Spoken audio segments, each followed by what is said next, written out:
Hi வணக்கம் மக்களே. என்னடா படுத்துக்கிட்டு பேசுறாங்கன்னு நினைக்க வேண்டாம். உடம்பு ரொம்ப முடியல. சுகர் அதிகமானதுனால அது டெஸ்ட் பார்க்காம இருந்தாலும் அப்படியே ஓடிட்டு இருந்துச்சு. உம். பசி அதிகமா இருக்கனால ஏதோ ஒன்று சாப்பிட்டுட்டு இருந்தேன். இப்ப சுகர் பார்த்து டெஸ்ட் பார்த்துக்கவரை 350 இருக்குதா. சரி, இது ரொம்ப அதிகமாயிடுச்சு. என்னடா பண்றது அப்படின்னு ஒரு மைண்ட்ல என்னால மனம் உடைஞ்சு போயிட்டேங்க. ரொம்ப அதிகமா இருக்குது. அதனுடைய தாக்கம் ரொம்ப டயர்ட்னஸ் கொடுக்குது. எந்திரிக்க முடியல. காலையில இருந்து படுத்து தூங்கிட்டேன். நேத்து சைக்காலஜி டேப்லெட் கூட போடல. அந்த டேப்லெட் எந்திரிச்சு என்னால போட முடியலன்னா பாத்துக்கலாம். அவ்வளவு சோர்வு உடம்பு. பட்டே கிடக்குறேன். காலையில ஒரு 10 மணிக்கோ 9 மணிக்கோ தூங்க ஆரம்பிச்சேன். லேட்டா தான் எந்திரிச்சு 8 மணிக்கு தான் எந்திரிச்சேன். எந்திரிச்சிட்டு பிரஷ் பண்ணிட்டு காப்பி குடிச்சேன்.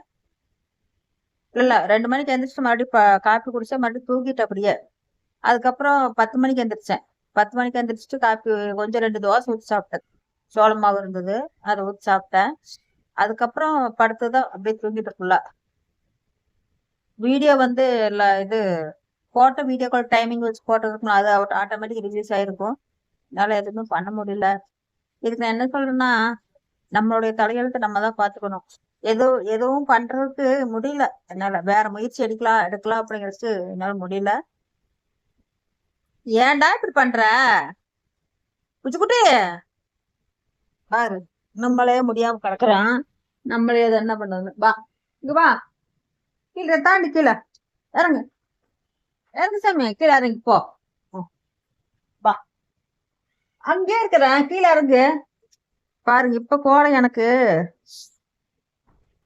இந்த பூனைக்குட்டியில ஒண்ணுமே பண்ண முடியல.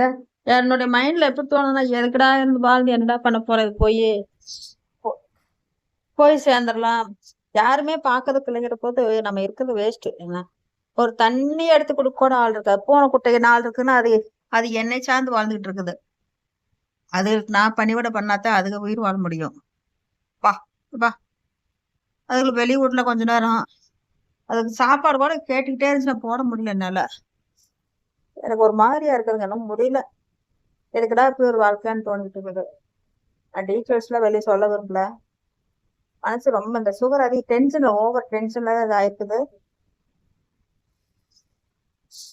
உடம்பு வலி சைக்காலஜி டேப்லெட்லயே கொடுத்துருக்குறாங்க. கொஞ்சம் உடம்பு வலி வராம கொடுத்துருக்காரு. அதனாலதான் கொஞ்சம் அந்த தாக்கு பிடிக்குது.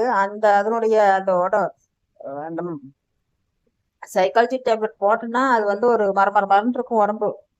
அதனால அது எந்த ஒரு இது எனக்கு தெரிஞ்சுக்கல. இந்த வலி கொஞ்சம் குறையிற மாதிரி தோணுது. இருக்கிற இல்லாத மாதிரி தோணுது. ஆனா அந்த டேப்லெட் நிப்பாட்டினா ரொம்ப ரொம்ப முடியாது. அந்த அளவுக்கு நான் ரகுல அனுப்பிக்க வேண்டிய சொல்ல இருக்குது. என்னால முடியல. என்ன பேசுறது என்ன பண்றதுன்னு எனக்கு தெரியல.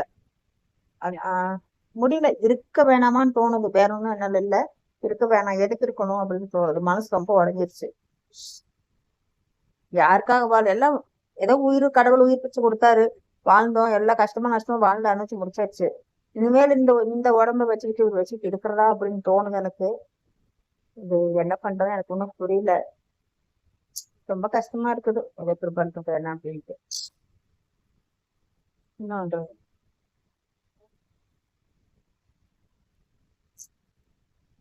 இது யாருமே குறை சொல்லுங்க. என்னுடைய தலையெழுத்து நம்ம வாங்கி வந்துட்டு வரோம். நமக்கு முடியல. அப்படி பேச நல்லா இருந்துச்சுன்னா அதுக்கப்புறம் நான் வீடியோ போடுறேன். பாய்.